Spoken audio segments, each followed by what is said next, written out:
Apakah kalian pernah dengar nama Kusni Kasdut? Ya, dia adalah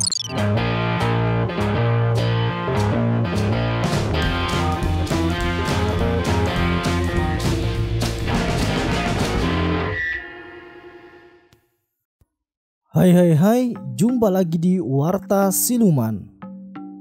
Apakah kalian pernah dengar nama Kusni Kasdut? Ya, dia adalah mantan pejuang yang dikecewakan oleh negara hingga berubah menjadi penjahat fenomenal yang paling dicari di Indonesia. Waluyo merupakan pria kelahiran 1929 di Blitar. Hidup masa kecilnya cukup memprihatinkan. Demi mencari nafkah, Waluyo kecil menjajakan rokok dan makanan kecil di terminal bis Kota Malang. Saat telah dewasa, Waluyo bergabung dalam perang mempertahankan kemerdekaan Indonesia pada tahun 1945 hingga 1949 melawan tentara Belanda yang mencoba menjajah kembali. Ia membantu Republik dengan kelihayannya dalam mencuri harta milik para saudagar Tionghoa, lalu membagi-bagikannya kepada para pejuang revolusi. Atas kelincahannya ini, Waluyo diberi gelar si Kancil atau Robin Hood Indonesia. Dan selain itu, namanya juga lebih dikenal dengan nama Kusni Kasdut.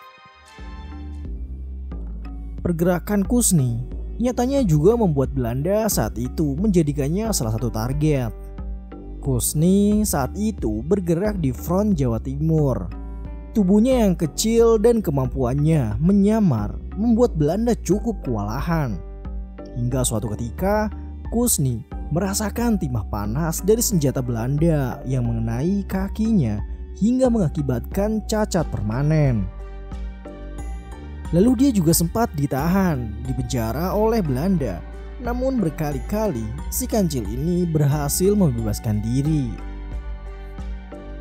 Setelah era revolusi berakhir, Kusni memutuskan untuk mencari pekerjaan demi menghidupi keluarganya. Mempunyai pengalaman sebagai pejuang revolusi yang bahkan pernah ditahan Belanda, Kusni mendaftar menjadi Tentara Nasional Indonesia.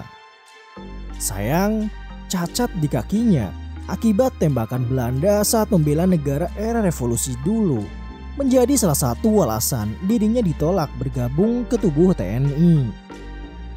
Selain itu, Kusni juga tidak resmi terdaftar dalam Kesatuan Milisi Pro Republik karena memang dia bekerja underground dengan mensuplai bantuan dana bagi para pejuang lain dari hasil curiannya.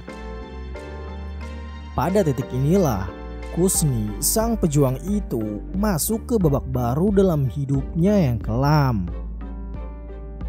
Akibat kebutuhan ekonomi, bersama teman-temannya Muhammad Ali alias Bir Ali, juga Mulyadi dan Abu Bakar, Kusni Kasdut membuat kelompok sindikat perampok.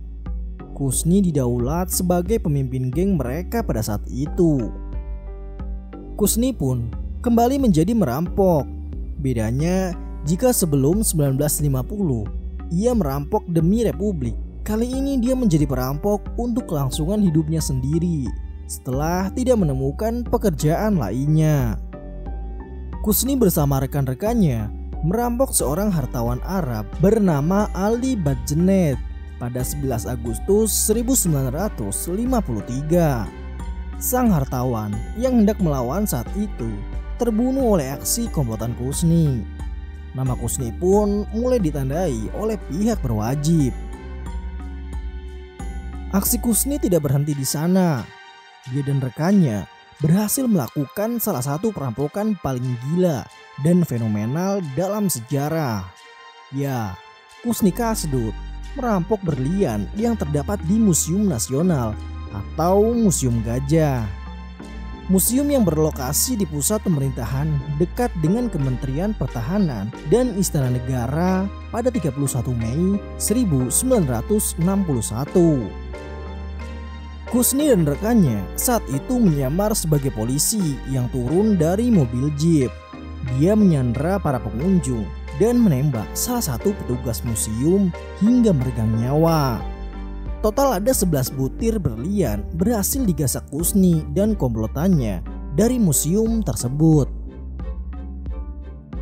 Geliat Kusni akhirnya terendus oleh kepolisian. Saat itu Kusni hendak menggadai beberapa bongkah berlian ke Pegadaian. Hal ini karena sulit untuk menemukan pembeli yang bersedia membeli berlian seperti itu. Petugas Pegadaian yang curiga dengan berlian-berlian tersebut lantas melaporkan ke polisi. Setelah diketahui berlian tersebut adalah berlian yang dicuri, Kusni kemudian ditangkap dan dipenjarakan dari satu penjara ke penjara lainnya. Pengadilan Semarang pada tahun 1969 menjatuhkan vonis mati. Selama jeda menanti eksekusi, berkali-kali Kusni dengan licinya berhasil kabur dari penjara. Setidaknya 8 kali dia kabur dari penjara. Terakhir Kusni kabur pada 10 September 1979. Namun dia berhasil ditangkap lagi pada tanggal 17 Oktober 1979.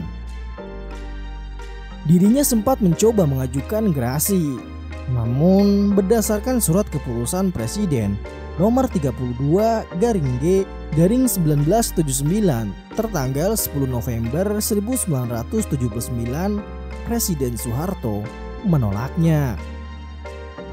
Saat di penjara menunggu waktu eksekusi, dirinya menjadi orang yang lebih agamis. Hingga pada suatu kesempatan, Kusni Kasdut berkenalan dengan seorang pemuka agama Katolik.